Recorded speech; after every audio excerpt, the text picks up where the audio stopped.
और कैसे लिखा जाता है इसको ठीक ढंग से समझना चाहिए, इस गति का अभ्यास करना चाहिए। अगर हमको इतनी मूलभूत बातें ध्यान में आ गई, हमने इसका अभ्यास कर लिया, तो फिर लिपि का हमने 40% काम पूरा कर लिया, ऐसा कह सकते हैं। अब देखिए मैं बजा रहा हूं, आप बताइए कौन सा है।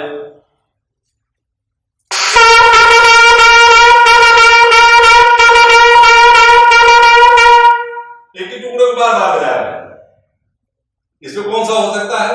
मैं ये बजा रहा हूं, देखिए।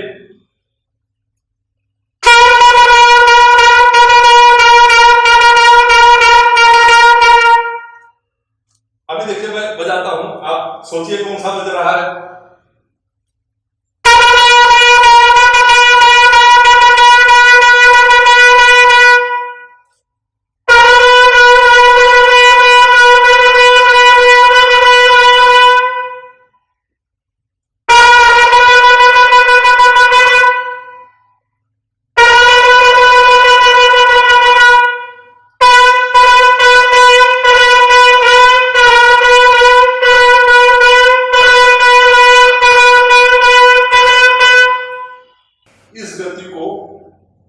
इस वादन को अपने को समझना चाहिए।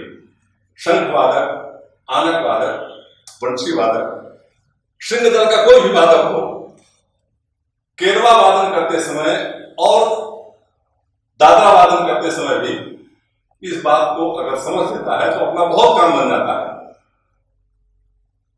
अगर जहां पर सा लिखा है वहां ता मान लीजिए, ये सत्ता है, तत तत तत तत ऐसा हो जाएगा। तो इस गति को अपने को बहुत अच्छी तरह से समझना चाहिए, ध्यान देना चाहिए।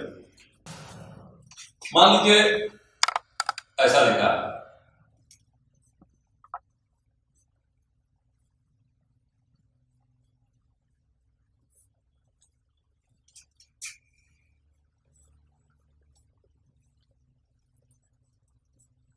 ये ऐसा लिखा है,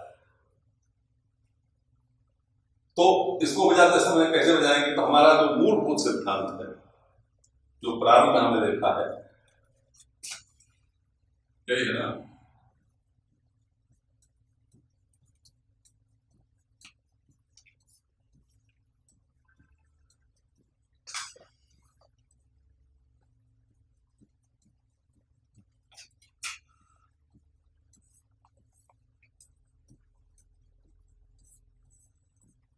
इसी तरह आगे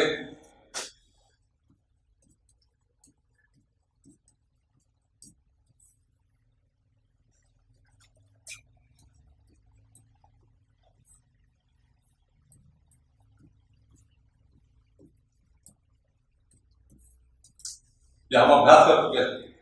अब ये अपने को बजाना है, तो सबसे पहले अच्छा रहेगा प्राथमिक अभ्यास करते समय इस लिपि को अपनी जानी पहचानी लिपि में लिखना चाहिए, जाने पहचाने समय में लिखना चाहिए। अब एक ही कदम पर रे बजना है।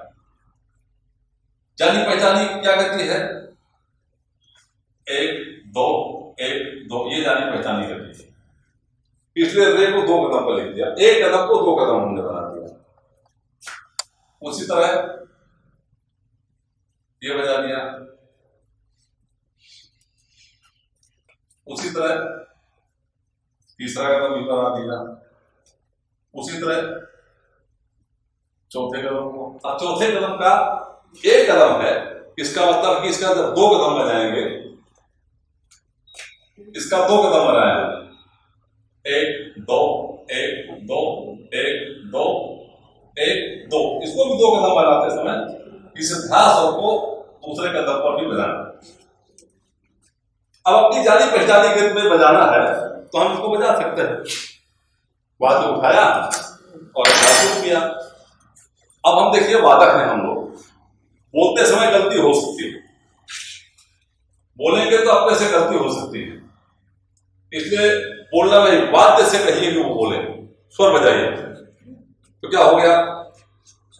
1 2 1 2, पहले स्वर का अभ्यास करें। 1 2 1 2। दो, एक दो, एक दो। ये क्या है?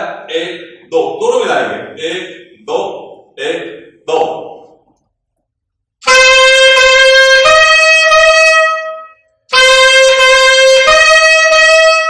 तीसरा भी बजा सकते हैं।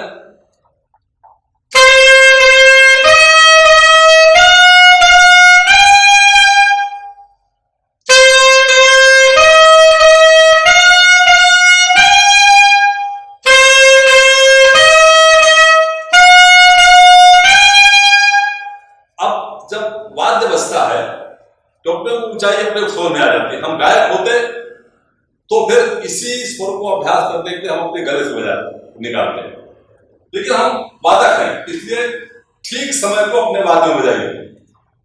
तो अभी मैं क्या बजा रहा हूं, सुनिए।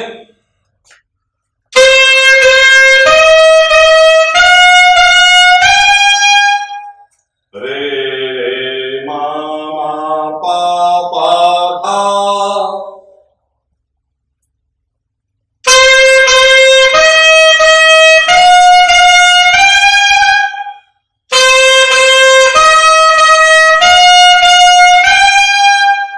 अब ऊपर गिर में जाएंगे तो एक ही कदम पर है, जिसको हम एक कदम लगाइए।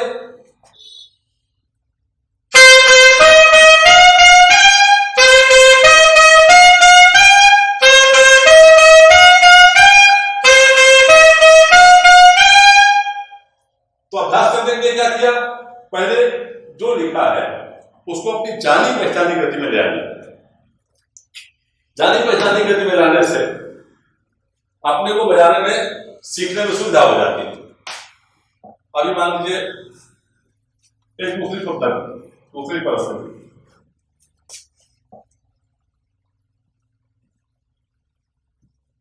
ऐसा लिखा है।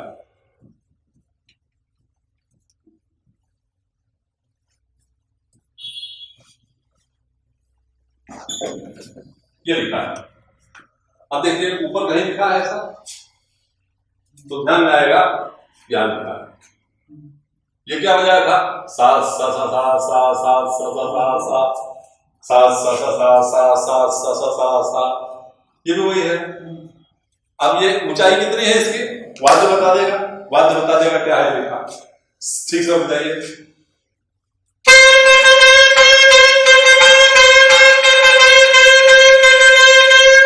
रे रे रे रे रे रे रे रे रे रे।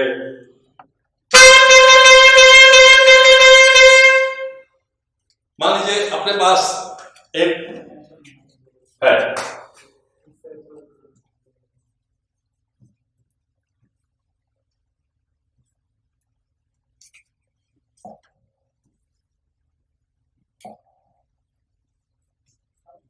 ऐसा लिखा। अब देखिए ऊपर इसका अभ्यास कर चुके हैं। ये बजाएंगे तो क्या होगा? सा सा, यहां पर धा बजाती है, एक सा बजाइए, दूसरा धा बजाती है। मंत्र कौन सा धा है? ये मंत्र सत्ता का धा है। अगर बजाए तो ऐसे हो जाएगा।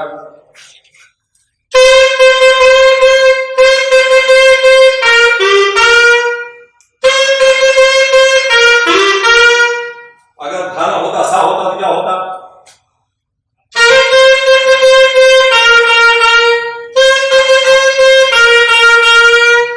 लेकिन यहां धा लिखा है, तो धा सा से वाद्य कहता है नीचे आओ, क्या हो जाएगा?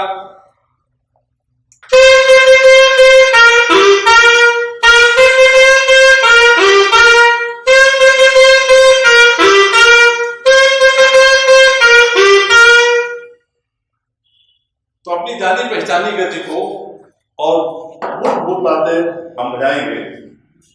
ये मूलभूत बातें अपने को पति अपना हमने अभ्यास करके रखा, तो फिर अपना काम बहुत सरल हो जाता है। एक बार मूलभूत जो बातें हैं मैं फिर से लिखता हूं, फिर जिससे आगे सुविधा होगी। यहीं पर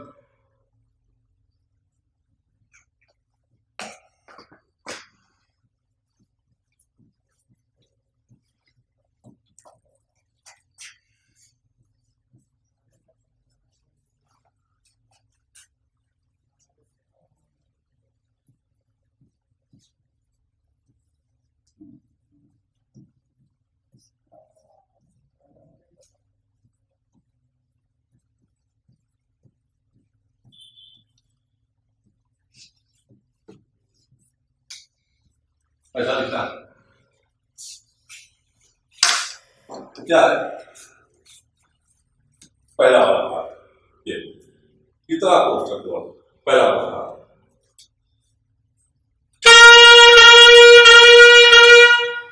कई बार बजाया, लगातार बजाया पूरा।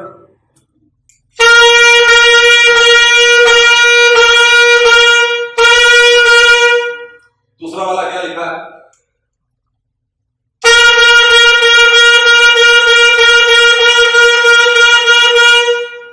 तीसरा वाला क्या लिखा है?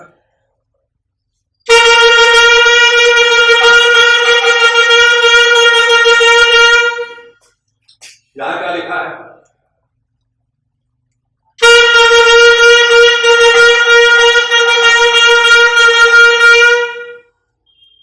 ये क्या लिखा है?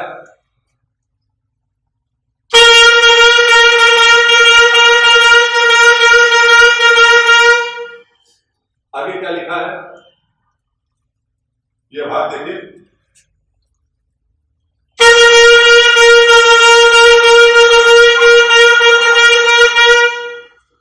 ये क्या लिखा है?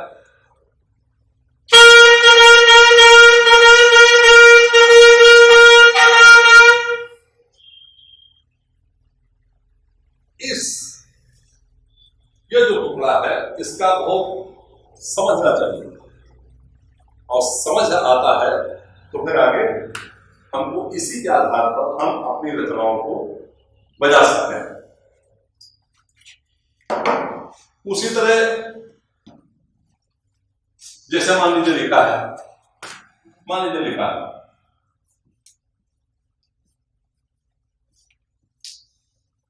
मान लीजिए ऐसा लिखा,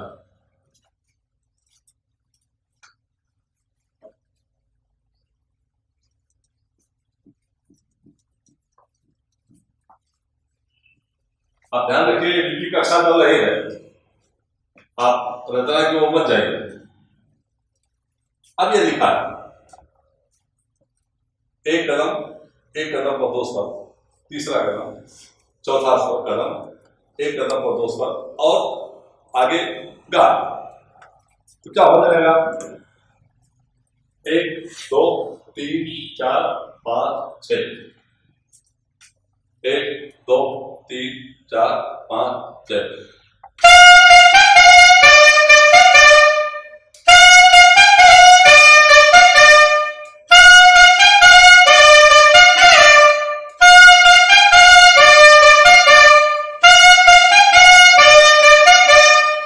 आप रचना पर मत जाइए, रचना क्या है वो छोड़ दीजिए, जो लिखा है उसको बजाइए।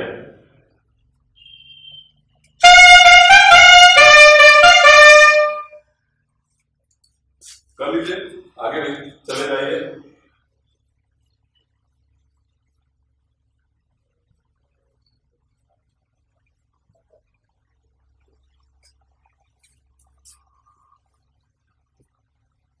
बजा दीजिए इसको।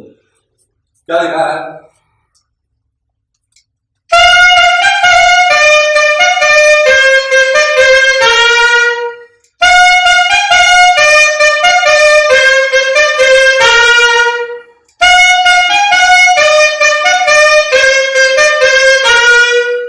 जो लिखा है ऐसा बजा सकते हैं।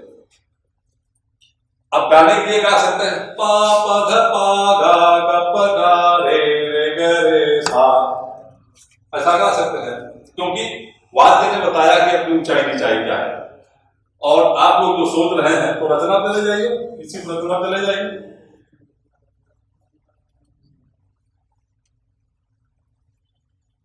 केवल एक काम करना है, गणतंत्र का चिन्ह बदल दीजिए बस। गणतंत्र का चिन्ह बदल दिया, वादन में कोई अंतर नहीं, गणतंत्र का चिन्ह बदल दिया, वही बात है।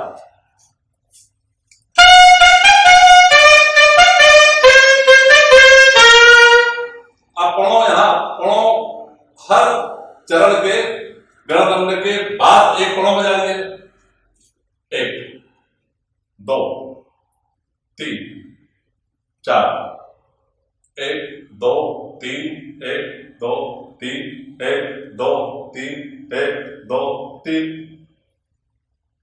सामान्यता ध्यान आ गया होगा क्या क्या लिख रहा हूं। तो केरवा की बात करें, केरवा को ही थोड़ा स्थान बदल दिया, गणदंड का स्थान बदल दिया तो वो दादरा हो जाता है।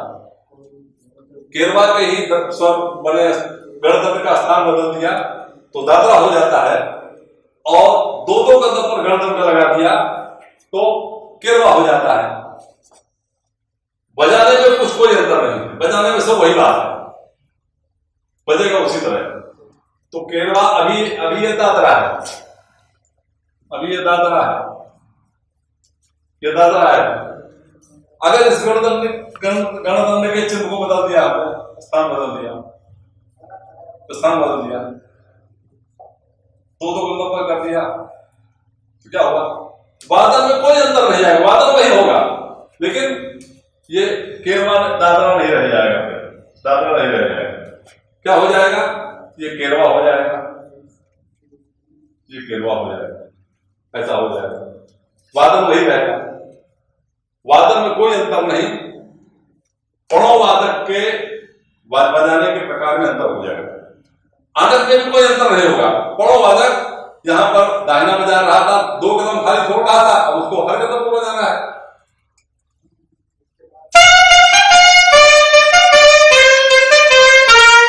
वही है। तो हम केरवा और दादरा सामान्यतः एक ही प्रकार लेखन होगा, केवल गणदंड का ये जो चिन्ह है, गणदंड, इस चिन्ह का स्थान बदलता है।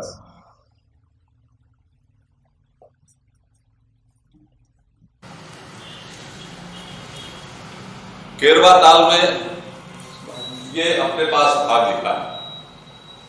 अब इसको कैसे अभ्यास करेंगे? तो हमने जैसे पहले बताया कि अपनी जानी पहचानी गति में इसको लिख लीजिए। तो जानी पहचानी गति क्या है? अभी पासा ये एक ही कदम पर है, नीसा ये एक ही कदम पर है, तो पासा को 2 कदम में लिख दीजिए। देखिए इसी तरह नीसा को भी ऐसा, आगे भी चले जाइए।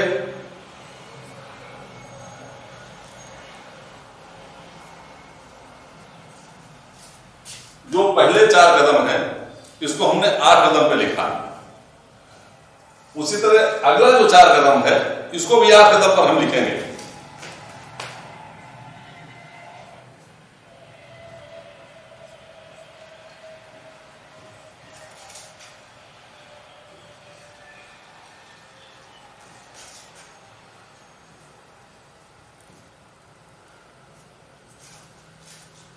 ऊपर वाले ही पंक्ति को हमने अभ्यास के लिए ऐसा लिख लिया। अब क्या लिखा है?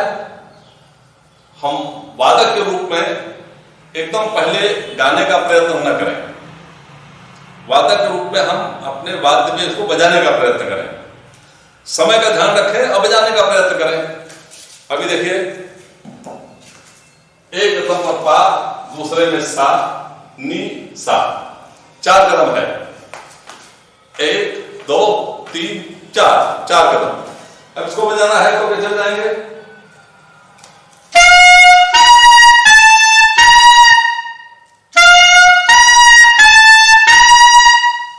आगे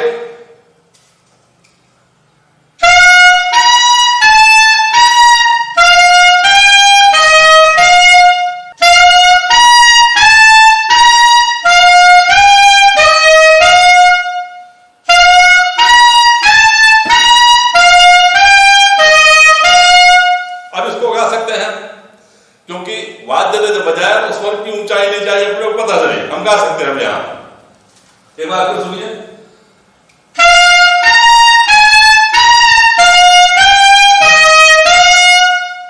पा सा नी सा पा धा मा पा। अब इसको हम बजाने का अभ्यास हुआ। अब इसको एक कदम पर आइए। पा सा, ये जो है इसको एक कदम पर, पा सा नी सा। अब एक एक कदम पर लाना है, तो एक ही कदम पर जो पहला मूल स्वरूप है, इस मूल स्वरूप में इस भाग को बजाना है।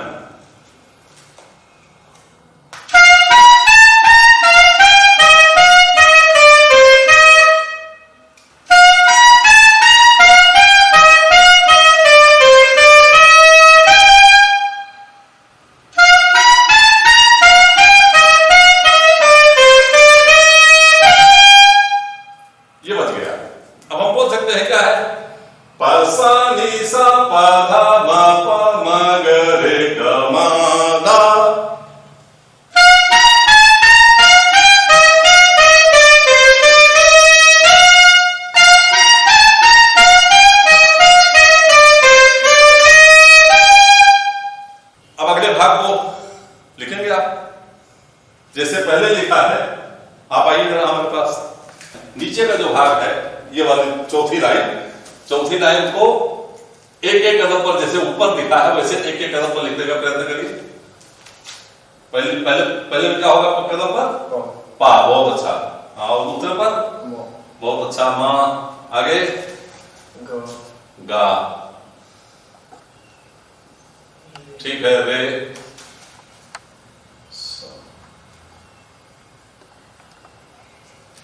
ठीक है, बस। नहीं,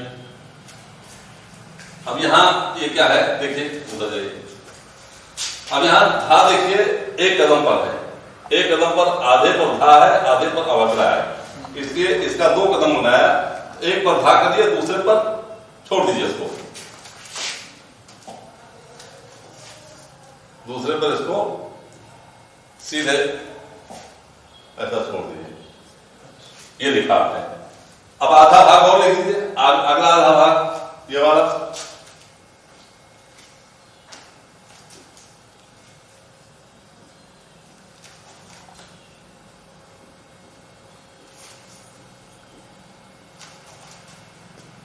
एक कदम सा, दूसरा कितने कदम में लिखना है? 4 कदम में लिखना है। लिखिए। अवग्रह, हाँ बहुत अच्छा। फिर अवग्रह, फिर यथी, बहुत ठीक, बस। और अंत में ये चरण बंद कर दिया। अब इसका अभ्यास करना है। क्या किया? जैसे पहली लाइन को लिखा था एक एक कदम पर, वैसे दूसरी लाइन को भी एक एक कदम पर लिखा। अब इसको बजाना, इसका बजाकर देखना क्या है। और मैं बजाता हूं, आप बताइए कौन सा स्वर है। आपको ये पढ़ना है, नीचे जो आपने लिखा वो पढ़ना है।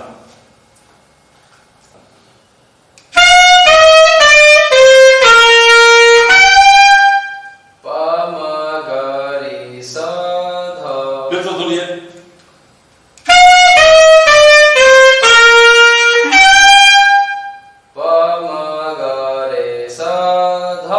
सब ऊपर जा रहा है, यहां पर अभी बजा रहे हैं।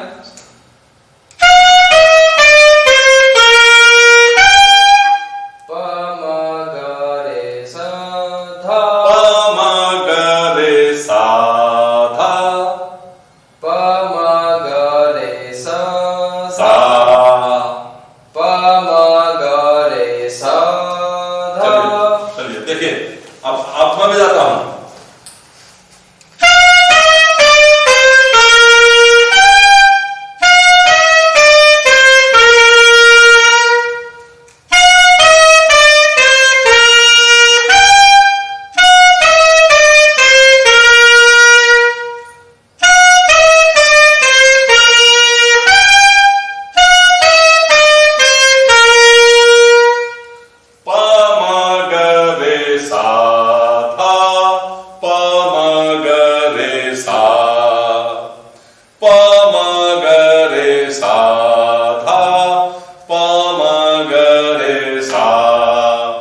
इसको एक पामा को अभी 2 कदम बजा रहे थे, अपने मूल स्वरूप में बजाना है।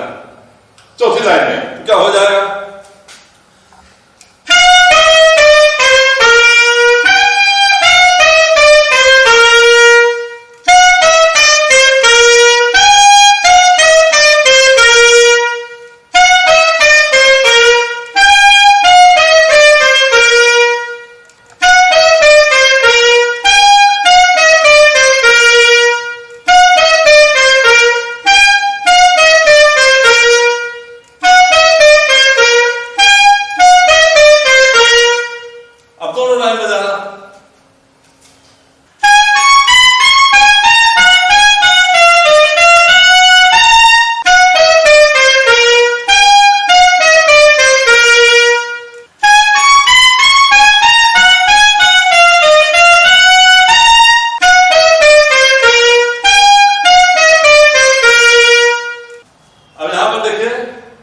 चरण खत्म हो रहा है, समाप्त हो रहा है, उसके पहले 2 बिंदु लगे।